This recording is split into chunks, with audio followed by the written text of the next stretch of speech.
and this is something, we can hang on to for future conversations, because I'm fascinated about, the different, when we make things and the thing that we make, its proximity to the thing that caused it, the proximity to the rawness, or how profound or big or unprecedented or uncommon that event was in our lives, and what it does to externalize the different things that motivate us to make something. Yeah. And I purposely did not say make work, because obviously, because my assessment is, if I would have just like turned the camera on and like told this story with some parts of my brain going, how many views would this get? What would the thumbnail be? How do you make it, purposely don't make it the obvious clickbaity thumbnail, but still make sure that you're communicating the drama. Like those parts of your brain that's making you want to make something, but connected again to, at least my interpretation of it, ego, vanity, fantasy of a video going viral and bringing in new subscribers, and then showing your real work to more people, like all this crap versus, and again, not saying you have to wait to make something, but just, again,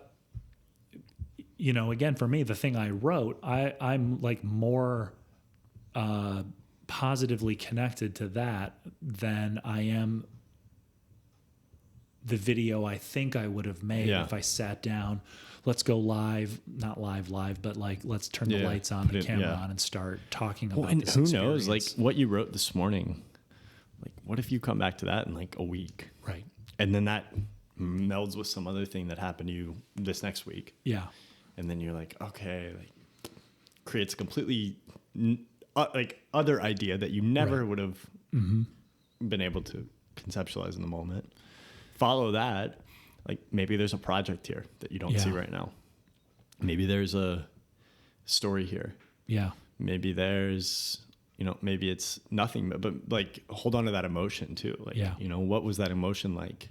The fear, oh, wow. Like I just happened to duck. Good job. Like the pride you felt in the moment. That's interesting. Yep. There's a lot of really interesting stuff.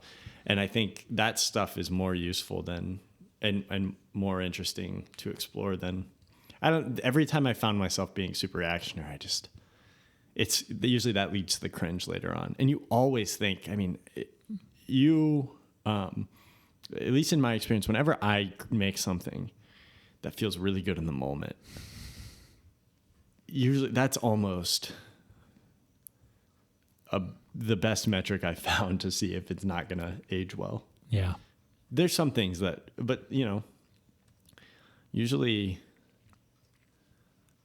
the things that age the best are the things that have simmered for a little bit. And I don't know. It is such an interesting phenomenon though, of like, I need to share. Yes. I need people to hear this. Right. This is important. Yep. This is my plight. I know. It's such a natural thing in so many people. Yep. And I don't know if it's exacerbated by the fact that my other channel, 30,000 subscribers, and like something that does to make you think that these people just want to know what's going on with you. Yeah. Just like sitting down to coffee with you, or checking in with my wife at the end of the day. Like, how was your day? Yeah. Does it implant something in you that blurs these lines between, like, a self-importance? Yeah.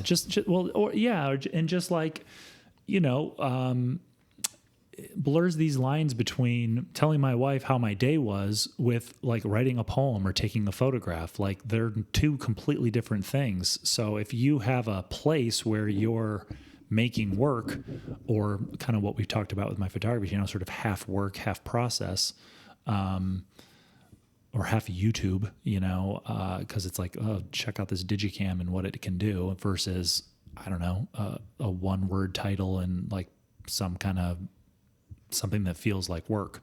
Yeah. Or the work.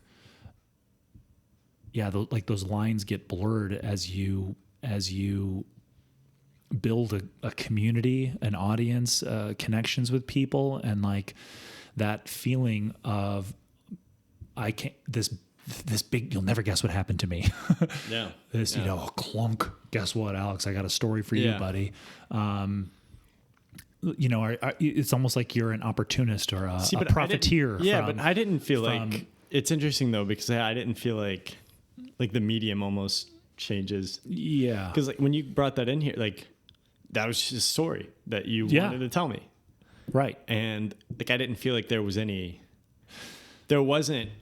some ego driving that. Exactly. And that's the thing. I brought it in here and I'm like, but for some this is reason something we can talk about on this. It changes when it's like, I don't know, something about it like being exploited. Right, exactly. Like there's a difference. I mean. There's a difference between it's the exploitation factor. Right, adds this like filth exactly, to it. Exactly. Because there's something to walking into a group of friends and being like, I've got a story to tell. Right. And you're not begging for sympathies at that point. Yeah. Like, you know, some things happen and like I'll call you and talk about like, hey, like I just wanted somebody to talk to. Yeah. Or like talk through. That's different from like, I'm going to go and explain. And you know, and I think beyond even just like you talk about like you having these subscribe, like I think just the existence of the ability to put something out there. Yep. And the image that we have in our mind of like, look at all these crazy things that have made these people these successes because they talked about it. It's created this like expectation of like, this bad thing happened. Oh, this is my ticket. I'm gonna cash in for all that this is. This will get attention. I could have died, or like I'm going through like my dog was alive for this many years, and this is so sad. Like I'm gonna like instead of just being willing to accept it as what it is, it's like I'm gonna milk this for everything I can, and then at least it's not all bad. It had been a golden afternoon. And I remember having the familiar conviction that life was beginning over again with the sunrise.